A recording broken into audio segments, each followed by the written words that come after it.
నమస్తే, welcome to story board.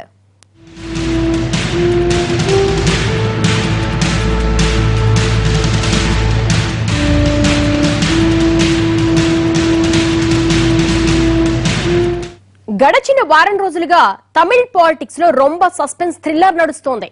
Sasikala ఒకరే ఒకవైపు, పన్నీరు సెల్వం సహా ఇతర ప్రత్యర్థులంతా ఒకవైపు. చూడడానికి ఇది పన్నీరు వర్సెస్ శశికళ వార్ లా కనిపిస్తున్నా ఈ యుద్ధంలో పన్నీరు వెనుక చాలా మంది శక్తులున్నారు. వాళ్ళంతా తెర వెనుకే చేతులు కలిపి యుద్ధం చేస్తున్నా శశికళ మాత్రం ఎమ్మెల్యేల బలంతో ప్రత్యర్థుల ఎత్తుల్ని చిత్తు చేస్తున్నారు. ఇంతకీ ఈ యుద్ధంలో విజేతలెవరు?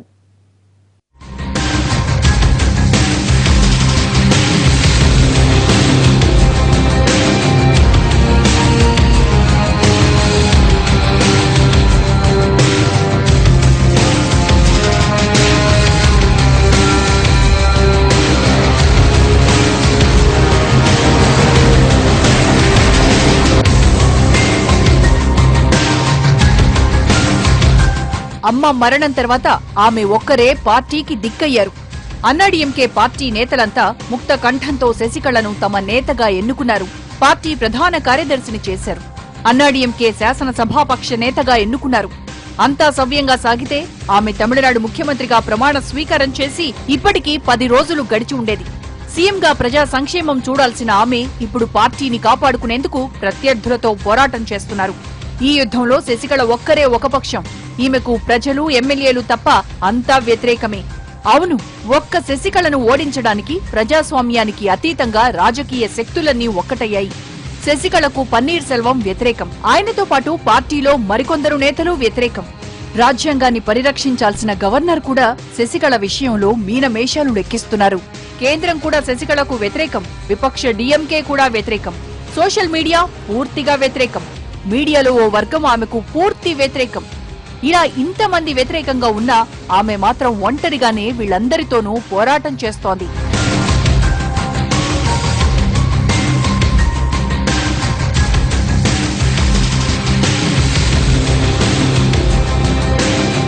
ప్రజాస్వామ్య దేశంలో ప్రతి అంశం రాజ్యాంగబద్ధంగానే సాగాలి.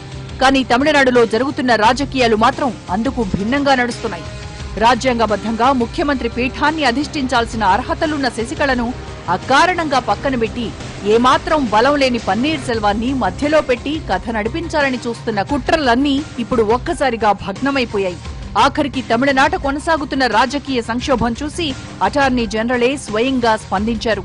ఈ రాజకీయాలన్నీ పక్కన పెట్టి రాజ్యాంగబద్ధంగా ఎమ్మెల్యేల మద్దతు ఉన్న నేతను ముఖ్యమంత్రిని చెయ్యాలంటూ అటార్నీ జనరల్ గవర్నర్ విద్యాసాగర్ రావుకి సలహా ఇచ్చారు. వారంలోగా ప్రత్యేక అసెంబ్లీ సమావేశాలు ఏర్పాటు చేసి ఎవరికి మెజారిటీ ఉందో వారినే సీఎంగా చేయాలని చెప్పుకొచ్చారు. అలా సమావేశాలు ఏర్పాటు చేయకపోయినా ఇప్పుడు మెజారిటీ ఎమ్మెల్యేలు శశికళ వెంటే ఉన్నారన్న వాస్తవం ఇటు గవర్నర్కి అటు కేంద్రానికి తెలియంది కాదు.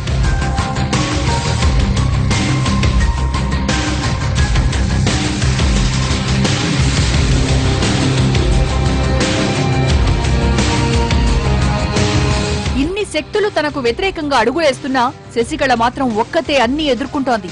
ధర్మం తన వైపు ఉందన్న నమ్మకంతో ముందుకెళ్తోంది. ఆమె ఆత్మవిశ్వాసం ముందు అందరి ఎత్తులు చిత్తవుతున్నాయి. ఎమ్మెల్యేలంతా తన వైపే ఉన్నారని పన్నీర్ సెల్వం మీడియా ముందు హుంకరించి ఇప్పటికి 8 రోజులైంది. కనీసం 8 మంది ఎమ్మెల్యేలను కూడా తన వైపు తిప్పుకోలేకపోయారు. దీనిని బట్టి పార్టీ మీద, ఎమ్మెల్యేల మీద ఆమెకు ఎంత పట్టుందో, ఆమెపై వారికి ఎంత నమ్మకం ఉందో అర్థమవుతోంది. తాజా రాజకీయ పరిస్థితులన్నీ కేంద్రం, గవర్నర్, పన్నీర్ సెల్వం అంతా కలిసి ఆడుతున్న నాటకమని ప్రజలకు స్పష్టంగా తెలిసొచ్చింది. కేంద్రం చెప్పినట్టల్లా గవర్నర్ చేస్తోంది దుర్మార్గమని అర్థమవుతోంది.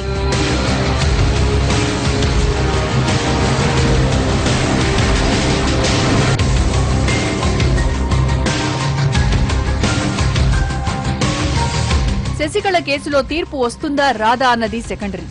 అసలు ఆ విషయం గవర్నర్ కి అనవసరం. వాటి సంగతి కోర్టులు చూసుకుంటాయి. అవసరమైతే ఆ కేసుల్లో వాయిదాలు ఇస్తాయి. సాక్ష్యాలు పరిశీలిస్తే తీర్పు ఇస్తాయి. ఒక కేసులో తీర్పు రానంత వరకు సదరు వ్యక్తి ముద్దాయే తప్ప దోషి కాదు. ఆమె దోషి కానంత వరకు ఆమెను సీఎం కాకుండా అడ్డుకోవడం సబబు కాదు.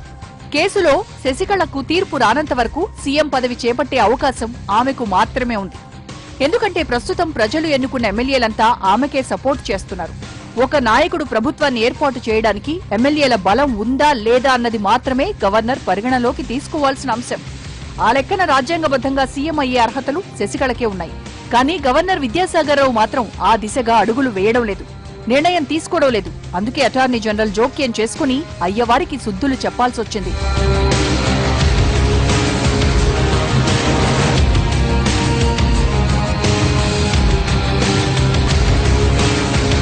ఇప్పుడు సీఎం సీటుకు పోటీ పడుతున్న పన్నీర్ సెల్వం ఒక వెన్నెముక లేని వ్యక్తి అని జయలలిత ఉన్నప్పుడే చాలాసార్లు ప్రూవ్ అయింది. ఆనాడు అమ్మ సమాధి ముందు ధ్యానం చేసిన తర్వాత నుంచి 8 రోజులుగా మీడియా ముందు ఘీంకరిస్తున్నాడు. కానీ ఇప్పటికీ ఆయన వెనుక 8 మంది ఎమ్మెల్యేల మద్దతు కూడా దక్కించుకోలేకపోయాడు. ఈ ఒక్క అంశం బట్టి ఆయన విలువెంతో, ఆయనకున్న బలమెంతో తెలిసిపోతోంది. 8 రోజుల్లో 8 మందిని కూడా తన వైపు తిప్పుకోలేకపోయాడంటే ఆయనకే వ్యూహం లేదని, ఇకపైనా ఏ వ్యూహం ఉండదని తేలిపోయింది. అసలు పన్నీర్ సెల్వానికే కాదు, గవర్నర్ విద్యాసాగర్ రావుకి కూడా ఒక వ్యూహం లేదు. ఆఖరికి తెర వెనుక నుంచి కథ నడిపిస్తున్న బీజేపీ ప్రభుత్వానికి కూడా ఒక స్పష్టమైన వ్యూహం లేదు. ఏదో కుక్కతోక పట్టుకుని గోదావరి ఈదినట్లు ఇలా పన్నీర్ ముక్కను పట్టుకుని తమిళ రాజకీయాల్లో ఈదేద్దామనుకున్నారు. మొత్తంగా ఈ ముగ్గురు ఆడిన గేమ్ షో అతిపెద్ద అట్టర్ ఫ్లాప్ షోగా మిగిలిపోనుంది.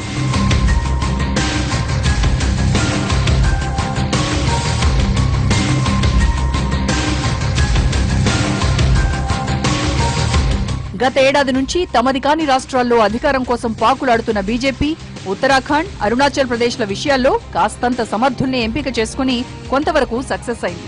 కానీ తమిళనాడులో పన్నీర్ సెల్వం మీద బెట్టింగ్ పెట్టడం మాత్రం కేంద్రం చేసిన అతి పెద్ద తప్పిదం. 8 రోజుల్లో 8 మందిని కూడా తన వైపు తిప్పుకోలేకపోయిన వాడిని రేపు తీసుకెళ్లి సీఎం సీట్లో కూర్చోబెడితే మరో 3 నెలల్లో ప్రభుత్వం పడిపోక తప్పదు. అయినా సరే కేంద్రం తెలిసి తప్పు చేసింది. శశికళ బలాన్ని, ఆమె వెనుక ఉన్న బలగాన్ని ఊహించలేకపోయింది.